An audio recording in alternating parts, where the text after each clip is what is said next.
तो hello friends, आप सभी का सक्सेस फार्मेसी चैनल पर स्वागत है।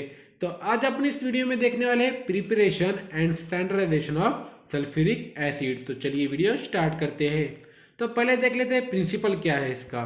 और acid solution sulphuric acid H2SO4 is titrated with a primary standard sodium carbonate basic solution to determine exact normality of sulphuric acid. तो एसिड सॉल्यूशन जो है सल्फ्यूरिक एसिड स्ट्रॉन्ग एसिड है, आपको पता ही होगा। तो वो टाइट्रेट हो रहा है, किससे टाइट्रेट हो रहा है? प्राइमरी स्टैंडर्ड से। तो प्राइमरी स्टैंडर्ड कौन है इस रिएक्शन के अंदर? Sodium carbonate is a primary standard. तो बेसिक सॉल्यूशन जो है वो डिटरमाइन क्या होता है, एग्जैक्ट क्या फॉर्म होता है, डिटरमाइन क्या होता है, exact normality of sulphuric acid. तो इसकी रिएक्शन देख लेते हैं। Sodium carbonate on reaction with sulfuric acid to give sodium sulfate and carbonic acid। तो चलिए आगे बढ़ते हैं। तो अपने पिछले ही स्लाइड में रिएक्शन देख ली थी, तो इसको अपन थोड़ा डिस्क्राइब करेंगे। Titration in which sodium carbonate react with sulphuric acid to give sulphate sodium sulphate and carbonic acid. तो अपने रिएक्शन को ही थोड़ा डिस्क्राइब किया है तुम्हारा आसानी के समझने के लिए सबको। टाइट्रेशन इन विच, टाइट्रेशन हो रहा है इन विच के अंदर, उसके अंदर तो क्या हो रहा है? Sodium carbonate react with sulfuric acid to give sodium sulfate and carbonic acid। तो methyl red is use as indicator and end point is colourless to pink. Methyl red जो है वो यूज हो रहा है as indicator in this reaction, in this standardisation, in this preparation. और end point क्या हो रहा है? Colourless solution to pink. Colourless से बदलकर पिंक कलर एंड पॉइंट आ रहा है। तो चलिए आगे बढ़ते हैं। तो रिएक्शन देखी थी, तो इसका अपन फैक्टर कैलकुलेशन देखेंगे इस रिएक्शन के ऊपर।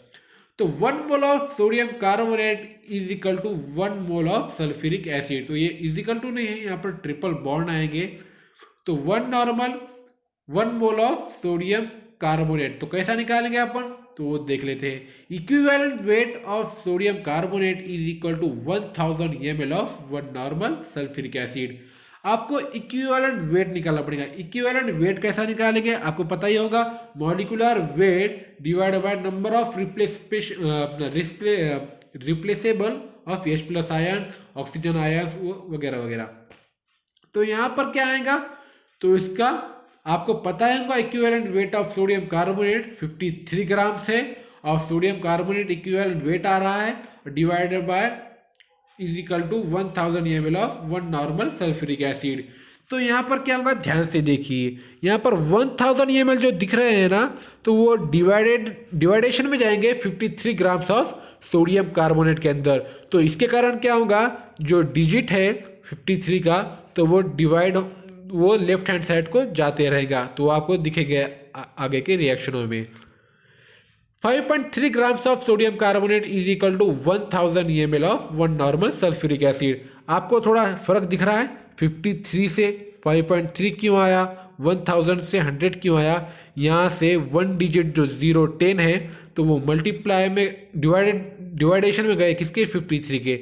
यानी क्या होगा? 53 डिवाइडेड बाय 10। तो उसके कारण क्या होगा, 1 डिजिट यहाँ पर आ गया। तो उसके कारण क्या आ गया? 5.3 grams of sodium carbonate is equal to 100 ml। तो उसी कारण से यहाँ पर क्या आएगा, अब आगे 10 आएगा, और ये 10 मल्टीप्लाई में डिवाइडेशन में जाएगा, तो और क्या होगा? 0.53 आएगा। क्यों? ये डिवाइडेशन में गया, डिवाइडेशन में जाने के कारण इसका 1 डिजिट और इधर सरक गया। तो हर एक बार क्या होगा, डिजिट और इधर आएगा। तो यहाँ पर 10 डिवाइडेशन में गए किसके? 0.53 के। तो आंसर क्या आया? 0.053 grams of sodium carbonate is equal to 1 ml of 1 normal sulphuric acid. तो हमें 1 नॉर्मल निकालना है क्या? नहीं, 0.1 नॉर्मल निकालना है हमें। 1 नॉर्मल तो नहीं निकालना है हमें। तो 0.1 नॉर्मल निकालने के लिए क्या करेंगे, इसका भी 1 डिजिट इधर आएगा, तो इसीलिए इधर का भी 1 डिजिट इधर आएगा। तो उसी कारण क्या होगा, 0.053 देख लिया आपने। यहाँ पर 0.053 था, यहाँ पर 0.053, यानी इधर भी एक डिजिट आ गया और इधर भी एक डिजिट आ गया। तो चलिए आगे बढ़ते हैं। तो आप देख लेते हैं preparation of 0.1 normal of sulphuric acid. तो प्रिपरेशन कैसा होता है वो देख लेते हैं सल्फ्यूरिक एसिड का 0.1 नॉर्मल सॉल्यूशन के अंदर। H2SO4 is in a liquid form. It cannot be calculated in mass. It calculated in the form of ml. आप सभी को पता होगा sulphuric acid in the form of liquid के फॉर्म में प्रेजेंट रहता है और वो कभी भी कैलकुलेटेड नहीं होता इन द मास। लिक्विड होगा तो मास के अंदर कैलकुलेट होगा क्या? नहीं होगा। वो कैलकुलेटेड कहीं में होगा? एमएल में होगा। क्यों होगा एमएल में? क्योंकि वो लिक्विड फॉर्म में प्रेजेंट है या प्रेजेंट रहता है। तो कैसा निकालते हैं प्रिपरेशन? तो कैलकुलेटेड कैसा करते हैं वो देख लेते हैं। फॉर्मूला क्या है उसका? Equivalent weight of H2SO4 is equal to molecular weight divide by number of replaceable of H plus ions. तो इक्विवेलेंट वेट निकालना है किसका? सल्फ्यूरिक एसिड का। फॉर्मूला क्या है उसका? Molecular weight divide by number of replaceable H plus ions. तो आपको मैं मॉलिकुलर वेट निकालना है किसका? निकालना है सल्फ्यूरिक एसिड का। तो मॉलिकुलर वेट निकालना आपको मैं इजीली समझा दूंगा, इजीली आपको समझ जाएगा। तो आपको क्या करना है? एटॉमिक नंबर को डबल करना है आपको। हाइड्रोजन आयंस का डबल नहीं करना है। अब आयंस को मल्टीप्लाई बाय 2 करना है। आपको सिंपली समझाते हैं। देखो हाइड्रोजन आइटम कितने हैं? 2 है।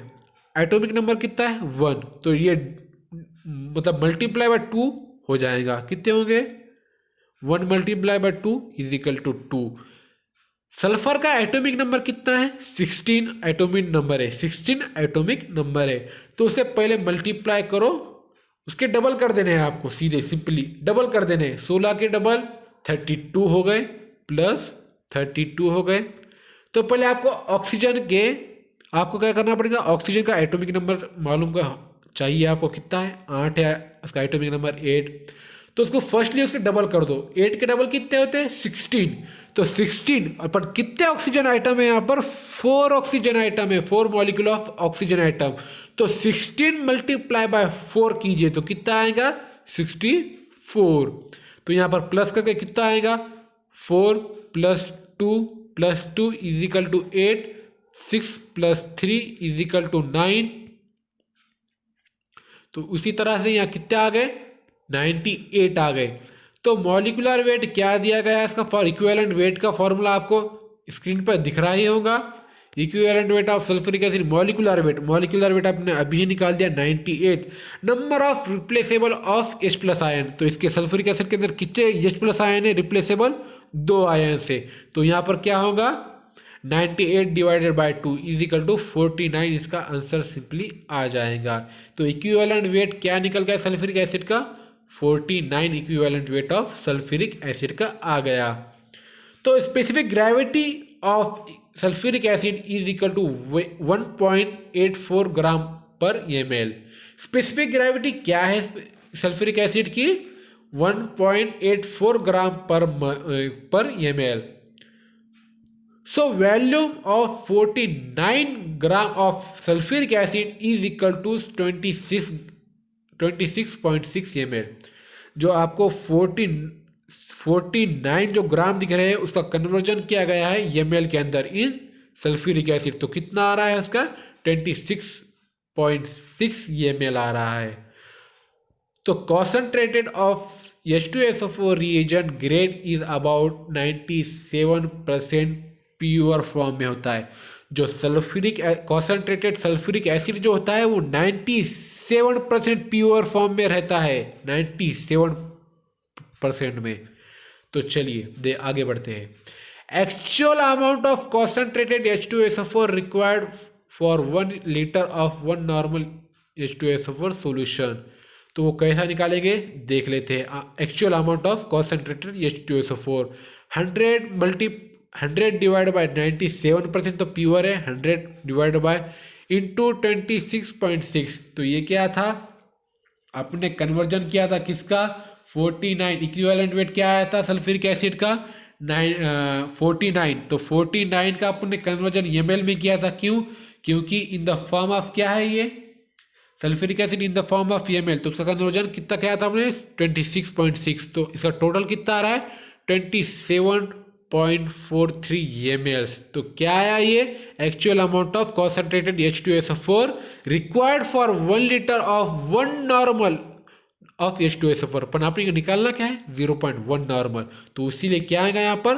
For 1 litre of 0.1 normal H2SO4 solution 2.74 ml of concentrated H2SO4। तो यहाँ पर क्या हुआ? 0.1 मतलब 1 डिजिट इधर आ गया, तो उसी की तरह से यहाँ पर 7 का डिजिट इधर आ गया, मतलब क्या है? 2.74 ml ऑफ कॉन्सेंट्रेटेड H2SO4।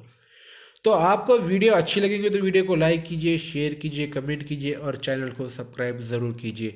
और इसी तरह से आपको हमारे वीडियोस अच्छे लगते होंगे तो चैनल को सब्सक्राइब ज़रूर कीजिए आप।